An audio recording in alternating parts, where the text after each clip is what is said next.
The point of contouring is to give the face more shape and definition. And when it's done right, it can be magic. It can slim the face, bring your cheekbones higher than they naturally are, give you more of a pronounced jawline, slim the nose. The list is endless. There are many different methods to contour the face, but I've personally always preferred to contour with a powder bronzer. It's far more natural and it gives far more of a lighter finish to your client's skin. It's really important to use a matte bronzer before you contour, as it gives a far more natural finish.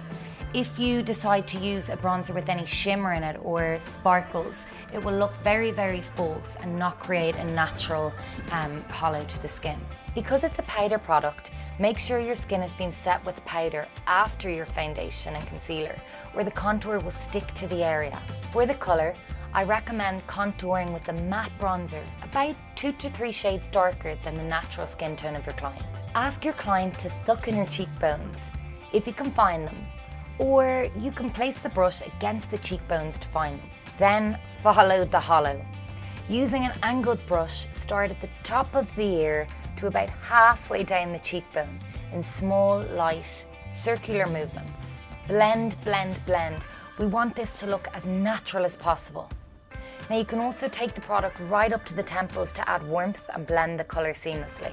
You can also go all along the jawline if your client has more of a round face for a more defined finish to their jaw.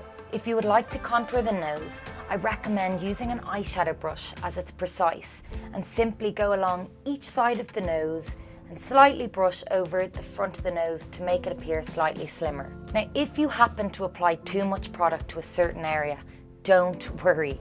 Simply take a small piece of dry cotton wool and buff off the heaviness. You could also use a face powder here and buff it out lightly.